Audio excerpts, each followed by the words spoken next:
여러분들 반갑습니다. 설 명절 잘 지내셨습니까? 네. 자, 이 혹시 게임을 아시는지 모르겠습니다. 발로란트라는 게임 아십니까? 네.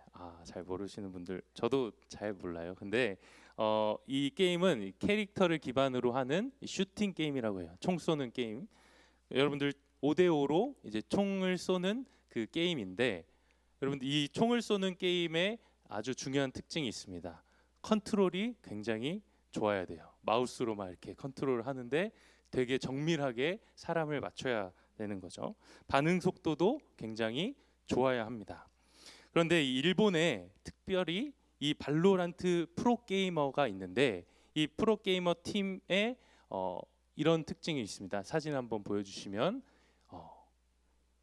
이 마타기 스나이퍼스라는 이 팀인데 여러분들 어떠십니까? 네, 나이가 많아 그냥 노안처럼 보이는 게 아니라 진짜로 시니어 팀이라고 합니다. 일본의 최초 시니어 프로게임 팀인데 이들의 평균 연령이 무려 67세라고 합니다. 사진을 또 보시면은 이러고 이제 게임을 하는 거예요. 네. 굉장히 생소한 장면이죠. 네, 우리는 이제 100세 시대를 넘어서 120세 시대를 살아가고 있습니다. 노후가 그만큼 더 길어진 거예요. 이전에는 은퇴하면은 이제 거의 어느 정도의 삶이 보장받았는데 그러나 지금은 할아버지 할머니가 게임을 해야 할 만큼 여러분들 프로게임 팀이 창단될 만큼 재취업을 하는 일들이 늘어나고 있다고 합니다. 은퇴한 사람들이 또다시 취직하기 위해서 자격증을 따는 어르신들이 늘어나고 있습니다. 청년이나 어르신 할 것 없이 모두 다 취업을 위해서 미래를 위해서 준비하며 살아가고 있습니다. 오늘 말씀에서도 미래를 준비하는 한 사람이 등장하는데요. 오늘 바로 불의한 청지기입니다. 1절 말씀을 보면 또한 제자들에게 이르시되 어떤 부자에게 청지기가 있는데 그가 주인의 소유를 낭비한다는 말이 그 주인에게 들린지라 말씀합니다. 이 불의한 청지기의 이야기는 예수님께서 제자들에게 하시는 비유의 말씀입니다. 그 내용은 이렇습니다. 어떤 부자에게 한 청지기가 있었습니다. 이 청지기가 누구이냐? 청지기는 종이에요, 종. 그런데 이 청지기는 일반적인 종이 아니라 주인의 소유를 관리하는 종입니다. 다른 종들을 감독하기도 하고 주인이 시킨 일들, 주인의 가사를 돕는 일을 맡아서 하는 주인의 자산까지 관리하는 일명 종 중에서도 지위가 높은 종이었어요. 요셉이 그러했습니다. 요셉이 형들의 시기와 질투로 애굽에 팔려가는데 그곳에서 종으로 보디발의 집에 팔려갑니다. 그런데 그 보디발의 집에서 요셉이 맡은 지위가 이랬습니다. 창세기 39장 6절 말씀에 주인이 그의 소유를 다 요셉의 손에 위탁하고 자기가 먹는 음식 외에는 간섭하지 아니하였더라. 요셉이 청지기로 살아갔다는 것입니다. 그런데 요셉은 하나님의 형통하심을 입어서 하나님께서 맡기신 그 일 가운데에 최선을 다해서 비록 노예였지만 그 땅 가운데서도 애굽 땅에서도 보디발의 집에서도 충성된 청지기로 살아갔습니다. 그런데 오늘 비유에 나오는 이 청지기는 그러한 삶을 살지 못했던 것입니다. 1절 말씀 다시 보면 그가 주인의 소유를 어떻게 했다고 이야기합니까? 낭비했다 이야기해요. 청지기는 주인의 재산을 자신의 마음대로 썼습니다. 그리고 제대로 관리하지 못했습니다. 주인의 소유를 낭비했어요. 이 사실을 들은 주인이 청지기를 찾아가서 이렇게 이야기합니다. 2절 말씀 주인이 그를 불러 이르되 내가 내게 대하여 들은 이 말이 어찌 됨이냐 내가 보던 일을 셈하라 청지기 직무를 계속하지 못하리라 하니 네가 보던 일을 셈하라 라는 말은 무엇이냐면 야 너 지금 그 회계장부 갖고 와라 라는 소리예요. 네가 하고 있던 일 다 정리해라. 청지기가 해고 통지를 받은 것입니다. 어떤 마음이 들었을까요? 이제 뭐 하고 살지? 뭐 먹고 살지? 내 가족들 어떻게 먹여 살리지? 청지기가 이런 깊은 고민에 빠지게 된 겁니다. 막노동을 하자니 너무나 힘들고 사람들한테 구걸하면서 빌어먹으며 살자니 자존심이 허락하지 않는 것입니다. 이제 이 집을 떠나야 하기에 막 머리를 굴리는 거예요. 어떻게 살아야 될까? 앞으로 내가 어떻게 살아야 할까? 그때 그에게 한 가지 번뜩이는 생각이 떠올랐습니다. 4절 말씀에 내가 할 일을 알았도다. 이렇게 하면 직분을 빼앗긴 후에 사람들이 나를 자기 집으로 영접하리라 하고. 이렇게 하면은 내가 해고당한 뒤에도, 이 집에서 쫓겨난 뒤에도 이렇게 먹고 살 수 있겠구나. 사람들이 나를 환대해 줄 수 있겠구나. 이런 생각이 든 거예요. 어떤 방법이냐? 청지기가 주인에게 빚진 사람들을 다 일일이 부릅니다. 일일이 불러서 뭐 하냐? 그들의 빚을 탕감시켜 주는 거예요. 당신 주인에게 얼마 빚졌어? 저 1,000만 원 빚졌습니다. 야, 그러면 잠깐 일로 와서 여기에다가 500이라고 써. 괜찮아. 형씨는 얼마 빚졌어? 저는 300만 원 빚졌는데요. 야, 그러면 여기다가 100만 원이라고 써. 이러면서 사람들의 빚을 다 깎아주는 거예요. 왜일까요? 나중에 해고당한 후에 생색낼 수 있는 거죠. 내가 그때 당신의 빚을 500만 원 깎아줬잖아요. 그러니까 나에게 일자리 좀 제공해 주시오. 내 가족들이 먹을 수 있도록, 먹어 살 수 있도록 나에게 먹을 걸 좀 제공해 주시오. 여러분들 굉장한 잔머리 아닙니까? 그는 주인의 소유를 마음대로 쓴 것도 모자라서 주인에게 빚진 자들을 자기 마음대로 탕감해 주는 아주 못된 사람이었어요. 그런데 이상한 것은 주인이 그를 가리켜서 칭찬하고 있다는 것입니다. 8절 말씀을 보면 주인이 이 옳지 않은 청지기가 이를 지혜 있게 하였으므로 뭐 하였다 말합니까? 칭찬하였다. 옳지 않은 청지기를 칭찬했다라는 말은 오늘날 그냥 어떤 느낌이냐면 저기 뜨거운 아이스 아메리카노 하나 주세요. 이런 말이에요. 말도 안 되는 이야기죠. 옳지 않은 청지기는 여러분들 책망받아야 마땅합니다. 그러나 오늘 주인이 오히려 그를 칭찬합니다. 이 칭찬이 그의 행동이 정당하다, 그 행동이 옳다라는 말이 아닙니다. 분명 이 청지기의 행동은 잘못되었습니다. 그러나 오늘 주인은 그가 한 일, 그가 지혜 있게 행한 일을 칭찬하는 거예요. 그의 노후를 위해서, 그의 그 해고당한 이후의 삶을 위해서 준비하며 나아가는 그 잔머리, 그 비상한 머리를 칭찬하고 있다는 것입니다. 오늘 우리가 살펴볼 지점이 바로 이것입니다. 불의한 청지기가 해고 통지를 받은 이후에 두 가지 지혜를 깨닫게 되는 거예요. 첫 번째 지혜가 무엇이냐? 이곳이 내 영원한 거처가 아니라는 지혜입니다. 이전까지 그는 주인의 집이 나의 집인 줄 알고 살았어요. 단 한 번도 이 집을 떠난 삶을 생각해 보지 않았습니다. 그러나 이 해고 통지를 받은 이후 그는 깨닫게 되는 거예요. 여기가 내 집이 아니었구나. 그리고 곧장 자신의 미래를 준비하는 것입니다. 어떻게 자신의 미래를 준비했습니까? 주인에게 빚진 자들을 다 불러서 빚을 막 탕감해 주는 거예요. 어떻게 이 일이 가능했을까요? 두 번째 사실을 깨달았기 때문이에요. 두 번째 사실이 무엇이냐?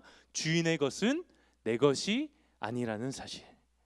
여러분들, 주인의 것이 청지기의 것이 아니었다라는 사실을 깨닫게 되자 이 청지기가 주인에게 빚진 사람들의 빚을 막 탕감해 줍니다. 여러분, 만약에 청지기가 주인에게 해고 통지 받지 않고 계속해서 그 주인의 집에서 일을 했다면 이 청지기는 결코 이 주인에게 빚진 자들의 빚을 탕감해 주지 않았을 거예요. 아까워서 절대 1원도 깎아주지 않았을 겁니다. 그런데 이 청지기는 해고 통지 받고 나서 깨닫게 되는 거예요. 내가 관리하고 있던 이 모든 돈, 이 모든 재산들이 내 것이 아니었음을 깨닫게 되는 것입니다. 그리고 어차피 결국 내 돈 아니니까 어떻게 해요? 1,000만 원짜리를 500으로 쳐주고 300만 원짜리를 100만 원으로 이렇게 자유롭게 자기가 빚을 탕감해 줄 수 있었던 것입니다. 오늘 우리가 우리의 미래를 준비하며 가져야 할 삶의 자세가 바로 이것입니다. 이 땅이 나의 영원한 거처가 아니라는 사실, 그리고 내가 누리는 모든 것들이 나의 것이 아니라는 사실을 우리가 깨닫고 우리의 미래를 준비하며 나아가야 합니다. 우리는 이 땅에 영원히 거할 것처럼 살아가는 삶을 살아갈 때가 많습니다. 어느 순간 이 땅에서 잘 먹고 잘 사는 것, 이 땅에서 성공하는 것을 우리의 목표로 두고 살아갑니다. 좋은 대학에 들어가고 또 좋은 직장에 들어가고 좋은 사람들을 만나고 또 결혼하고 좋은 가정을 꾸리는 것, 이것이 우리의 삶의 목표가 되는 때가 너무나도 많다는 거예요. 그를 위하여서 흘렸던 내 피와 땀과 모든 노력들, 그것으로 인하여서 얻어진 모든 결과물이 마치 나의 것인 양 착각하는 경우가 많다는 것입니다. 그러나 언젠가 하나님께서 우리를 부르시는 그날, 하나님께서 우리의 건강을 치시고 하나님께서 우리의 물질을 치시고 우리의 가정을 치시는 그날 우리가 깨닫게 되는 거예요. 아, 우리가 이 땅에서 영원한 삶을 누리지 않구나. 아, 내가 가졌던 전부가 나의 것이 아니었구나. 이 사실을 깨닫게 되는 것입니다. 우리는 이 땅을 전부로 여기며 살아가는 사람들이 아닙니다. 우리는 죽음 이후에 그 영원한 하나님의 나라, 천국을 소유한 사람들이에요. 그리고 천국을 소망하며 살아가는 사람들입니다. 히브리서에서는 우리의 인생을 나그네라고 표현하는데요. 히브리서 11장 16절에 이렇게 말합니다. 우리 함께 읽겠습니다. 시작. 그들이 이제는 더 나은 본향을 사모하니 곧 하늘에 있는 것이라. 이러므로 하나님이 그들의 하나님이라 일컬음 받으심을 부끄러워하지 아니하시고 그들을 위하여 한 성을 예비하셨느니라. 아멘. 우리가 더 나은 본향, 이 땅이 아니라 하늘의 것을 바라보는 자들이라 말씀하는 것입니다. 예수님께서 이 불의한 청지기의 비유를 통하여서 오늘 우리 가운데 말씀하십니다. 이 불의한 청지기도 자기의 현실을 직시하고 미래를 준비하며 열심히 살아가는데, 영원한 하나님의 나라를 소유한 너희들아, 영원한 하나님의 나라를 소망하며 살아가는 너희들아, 이 땅이 영원한 것처럼 살아가지 말고 그 영원한 하나님의 나라를 준비하며 그것을 소망하며 살아가라 말씀하십니다. 여러분들, 살아가다 보면 죽음을 떠올리게 하는 순간들이 찾아옵니다. 저는 이제 고등학생 때 고등학교 이제 졸업 여행을 학교에서 떠난 적이 있습니다. 바닷가로 졸업 여행을 갔는데 제가 수영을 막 잘하진 못하거든요. 그냥 잠수해서 이렇게 가는 정도, 숨을 자유롭게 쉬면서 수영을 하진 못하는데 마침 거기에 스노클링 장비가 있는 거예요. 그래서 그걸 쓰고 친구들을 따라다녔습니다. 바닷가에서 수영을 하는데 어느 정도 왔다 싶어서 이제 모든 친구들의 무리가 다시 육지로 돌아가려고 길을 돌렸습니다. 그런데 저도 이제 몸을 이렇게 딱 돌리는데 그 사이로 막 물이 들어오기 시작하는 거예요. 그때 이제 숨구멍이 턱 막히는 거예요. 숨을 쉴 수가 없고 앞이 보이지 않자 막 당황해서 허우적댔습니다. 제가 맨 뒤에서 쫓아가고 있었던 입장이어서 아무도 저를 발견할 수 없는 거예요.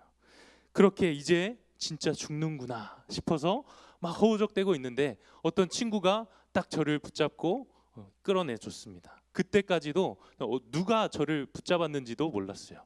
물 밖에 나오고 나서야 너가 나를 구해줬구나, 친구에게 감사할 수 있게 되었습니다. 우리는 순간순간마다 죽음의 문턱을 마주하게 되는 순간들을 지납니다. 처참한 사고 앞에서, 처절한 질병 앞에서, 감당하지 못할 절망의 순간 가운데에 우리가 낙심하기도 한다는 거예요. 하나님, 나 진짜 이번에 열심히 살았는데, 이번에 열심히 준비했고, 나 하나님 진짜 열심히 믿어보려고 매번 이렇게 나아갔는데 도대체 저에게 왜 이러십니까? 하나님, 내가 뭘 잘못했습니까? 하나님을 원망하게 되는 순간들도 있다는 것입니다. 그러나 하나님께서 이러한 절망의 순간 가운데서 우리를 향하여 말씀하십니다. 이 땅이 전부가 아니다. 우리는 이 절망의 상황을 통하여서 기억하게 되는 거예요. 맞아, 이 땅이 전부가 아니지. 맞아, 내가 가지고 있는 이 모든 것이 내 것이 아니지.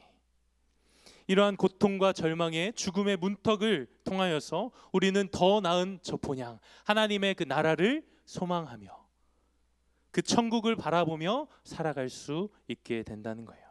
우리가 나그네임을 기억하게 된다는 것입니다. 여러분들, 그러므로 고난이 찾아올 때 죽을 것 같은 어려움 앞에서도 여러분들 절대 절망하고 낙심하지 마십시오. 오히려 이 절망을 통하여서 우리가 영원히 거할 그 집, 천국을 바라보게 하시는 하나님을 바라보기를 간절히 소망합니다. 오늘 우리는 한 걸음 더 나아가서 이 불의한 청지기가 해고당한 이유가 무엇이었는지를 살펴보려고 합니다. 1절 말씀을 다시 보면 중간에 그가 주인의 소유를 낭비했다 이야기합니다. 여러분들, 이 불의한 청지기가 해고당한 이유가 바로 낭비해서였어요. 도대체 돈을 얼마나 어떻게 썼길래 낭비했다라고 이야기할까요? 성경은 그가 어떻게 돈을 썼고 어디에 얼마나 썼는지 이야기하고 있지 않지만 이 비유의 결론을 이렇게 이야기합니다. 13절 말씀 우리 같이 읽겠습니다. 시작. 집 하인이 두 주인을 섬길 수 없나니 혹 이를 미워하고 저를 사랑하거나 혹 이를 중히 여기고 저를 경히 여길 것임이니라. 너희는 하나님과 재물을 겸하여 섬길 수 없느니라. 아멘. 두 주인을 섬길 수 없다 결론 맺고 있습니다. 하나님을 섬기든지 재물을 섬기든지 이 청지기는 하나님이 아닌, 이 주인이 아닌 재물을 섬겼던 청지기였다 말합니다. 곧 낭비라는 말은 무엇이냐? 두 주인을 섬기는 것과 같다는 거예요. 주인의 뜻대로 사용되지 않는 모든 것이 낭비라는 것입니다. 여러분들, 출애굽한 이스라엘 백성들을 생각해 보십시오. 하나님께서 그들을 애굽에서 구원해 내셨습니다. 먹이시고 입히시고 보호하시며 그들의 주인이 되어 주셨어요. 그러나 그들이 하나님 앞에 불순종합니다. 하나님을 의지하지 않습니다. 마치 두 주인을 섬기는 것 같이 하나님을 신뢰하지 않습니다. 결국 그들은 어떻게 됩니까? 40년이라는 그 긴 세월을 광야에서 떠돌아야 했어요. 여러분들, 원래 애굽에서 가나안까지의 길이 며칠 걸리는 길인지 아십니까? 제가 궁금해서 구글 지도를 쳐봤습니다. 애굽에서, 이집트에서 예루살렘까지 걸어서 7일 걸린다고 합니다. 7일. 요즘에 길이 더 좋아져서 7일이겠죠. 신명기 1장 2절 말씀에 이렇게 나옵니다. 호렙산에서 세일산을 지나 가데스 바네아까지 10하룻길이었더라. 지도를 보시면 호렙산에서 가데스 바냐, 저 노란색 동그라미를 보면 넉넉 잡아 11일이면 갈 수 있는 거리였다고 이야기합니다. 그런데 이스라엘 백성들이 얼마 만에 가나안을 들어가죠? 40년. 11일이면 갈 거리를 40년 걸려서 가게 되었다는 거예요. 하나님을 온전한 주인으로 섬기지 않을 때 그들은 세월을 낭비하게 되었습니다. 이스라엘 초대왕 사울도 마찬가지였어요. 하나님께서 그를 왕으로 삼으셨죠. 그런데 그는 자꾸만 하나님이 아니라 사람들의 시선, 사람들의 인기를 갈구하기 시작합니다. 명예를 더 중요시 여깁니다. 더 많은 재물을 얻기 원했습니다. 결국 그의 인생은 비참하게 낭비되어 갔습니다. 하나님의 뜻대로 살아가지 않는 모든 순간, 모든 것들은 바로 낭비입니다. 사도 바울은 에베소서를 통하여서 이렇게 이야기합니다. 에베소서 5장 16절 말씀 우리 같이 읽겠습니다. 시작. 세월을 아끼라 때가 악하니라. 이 악한 세상을 심판하실 하나님의 그 심판의 날이 가까웠기 때문에 세월을 아끼라, 세월을 낭비하지 말라 말씀합니다. 곧 하나님을 붙들라는 말입니다. 그렇다면 우리가 어떻게 이 세월을 아낄 수 있을까요? 17절 말씀 같이 읽겠습니다. 그러므로 어리석은 자가 되지 말고 오직 주의 뜻이 무엇인가 이해하라. 주님의 뜻이 무엇인지를 이해하라고 이야기합니다. 또 18절 말씀 같이 읽겠습니다. 시작. 술 취하지 말라. 이는 방탕한 것이니 오직 성령으로 충만함을 받으라. 갑자기 술 얘기가 나오죠. 마음이 불편해지는 지체들이 있을 겁니다. 어떤 사람들이 이 말씀을 보면서 이렇게 이야기해요. 하나님이 술 취하지 말라고 하셨지 술 마시지 말라고 안 하셨다. 여러분들 보니까 음주운전이 어떻게 걸리냐면 술 취해서 나 안 취했어요 해서 걸리지 않는 게 아니라 소주 한 잔만 마셔도 음주운전에 걸리는 그 알코올 농도 혈당이 검출된다는 거예요. 그런데 여기서 이 술 취하지 말라라는 말은 몇 잔까진 괜찮고 몇 잔부터는 안 되냐를 말하려고 하는 것이 아닙니다. 여기서의 초점은 무엇이냐? 주님의 뜻을 이해하기 위해서, 이해하며 살아가기 위해서 우리가 성령으로 충만함을 받아야 한다는 거예요. 그런데 이 성령으로 충만함을 받는 그 정반대의 개념이 무엇이냐? 술에 취해 있는 것이라 말하는 거예요. 술과 성령은 우리를 통제한다는 의미에서 같은 맥락 안에 있습니다. 술은 우리의 중추신경을 마비시킵니다. 통제합니다. 우리의 뇌를 지배해요. 이성적인 생각을 할 수 없게끔 우리의 사고방식을 흐트러뜨립니다. 그러나 성령은 우리가 하나님을 알 수 있도록, 하나님의 뜻을 알고 그 뜻에 맞추어 가며 살아갈 수 있도록 우리의 삶을 이끄신다는 거예요. 우리의 삶을 지배하신다는 것입니다. 사도 바울은 세월을 아끼라 말하면서 동시에 성령으로 충만함을 받으라 말합니다. 성령이 가득 차서 너의 인생에, 너의 삶의 모든 생활을 주관하게 하도록 하라. 성령 이외에 다른 것으로 우리의 삶을 채우지 말라 말씀하는 것입니다. 성령 이외에 우리의 삶으로 채우는 모든 것들이 낭비와 같다는 거예요. 여러분들 영화 창끝이라는 영화가 있습니다. 이 영화의 주인공인 짐 엘리엇이라는 미국의 선교사님의 이야기입니다. 이 엘리엇은 20대 나이에 한 번도 복음을 들어보지 못한 에콰도르에 있는 와다니족에게 복음을 전하기 위해서 다른 4명의 선교사님과 함께 준비했습니다. 와다니족의 언어를 배우고 또 그들의 마음을 얻기 위해서 경비행기를 타고 그들에게 선물을 막 주는 거예요. 식품과 의약품 또 옷을 막 전달하면서 그들의 마음을 얻고자 했습니다. 그리고 이제 수개월의 시간이 지나서 이 선교사님은 이제 드디어 이들에게 들어가서 이들을 만나서 복음을 전할 때가 온 것 같다 결정을 내려서 드디어 와다니족을 찾아갑니다. 이 5명의 선교사님들이 와다니족을 찾아가서 그들을 만났어요. 그런데 그들을 기다리고 있던 것은 따뜻한 환대가 아니었어요. 차가운 와다니족의 창이었습니다. 이 창 끝이 그들의 삶을 죽게 했어요. 짐 엘리엇과 이 4명의 선교사님 모두가 그 자리에서 죽게 되었습니다. 29세 젊은 나이에 순교했습니다. 더 가슴 아픈 사실은 이들에게 남겨진 아내와 자녀들이 있었다는 거예요. 이 사건을 보고 미국 신문사에서 이렇게 보도했습니다. 도대체 이게 무슨 낭비인가? 그런데 이 짐 엘리엇의 아내, 남겨진 짐 엘리엇의 아내가 이렇게 이야기합니다. 이것은 낭비가 아닙니다.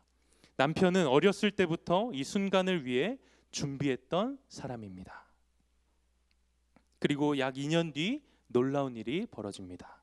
이 짐 엘리엇의 아내와 또 그의 어린 딸을 데리고 그 와다니족에게 찾아가게 된 거예요.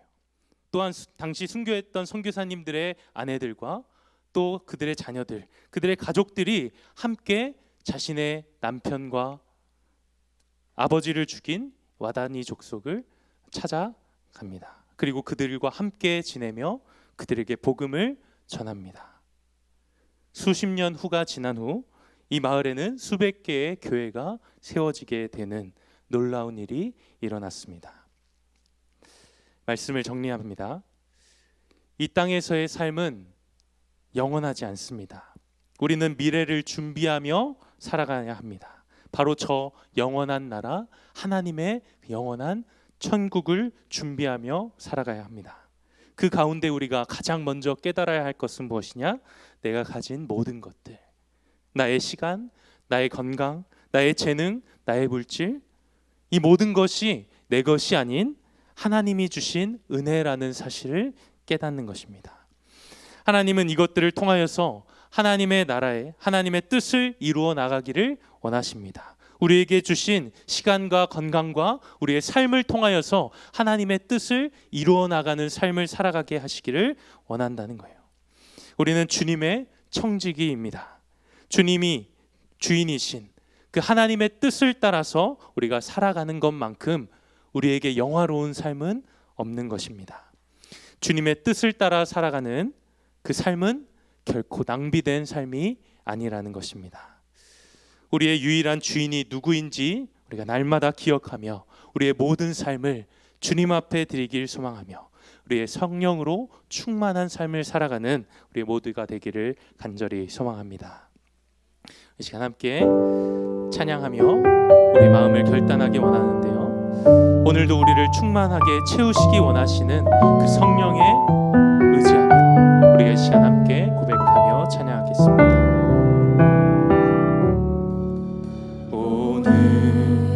이곳에 계신 성령님, 우리에게 말씀하시고 우릴 가르치소서. 다시 우리 맘 열어주시고 주의 빛으로 밝혀 우릴 인도하소서.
것이 영원하지 않다 말씀하십니다. 이 땅은 내가 영원히 거할 처소가 아니고 내가 너를 위하여 영원히 무너지지 않는 그 하늘의 처소를 예비하였다 말씀하십니다. 이 땅에서의 내 것이라 생각했던 그 모든 것들 주님 앞에 다 내어놓고 하나님만 바라보는 우리의 삶이 되기를 소망합니다. 오직 성령으로 충만하여 성령의 지배를 받는 우리의 삶이 되기를 소망합니다. 이 시간 주님의 이름 한번 부르고 기도하겠습니다. 하나님 아버지, 주님 이 땅에서의 삶이 영원하지 않음을 기억하기 원합니다. 하나님의 영원한 나라를 소망하며 전 천국을 바라보며 승리하는 우리의 삶이 되게 하여 주시옵소서. 하나님, 우리 성령으로 충만한 우리의 삶이 되게 하여 주시옵소서. 하나님, 우리의 모든 세월을 낭비하지 않고 주님께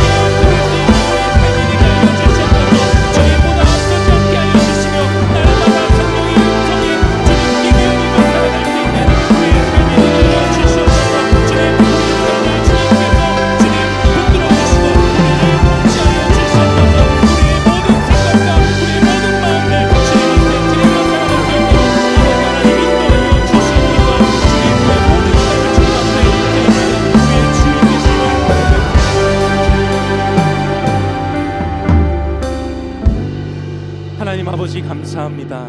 때로는 이해할 수 없는 고난과 아픔 가운데 왜 나에게 이런 어려움을 주셨는지 주님의 뜻을 모르고 원망하며 살아갔던 우리의 지난 날들을 회개합니다. 이제 날마다 성령으로 충만하여 주님의 뜻을 깨달아 알게 하여 주시옵소서.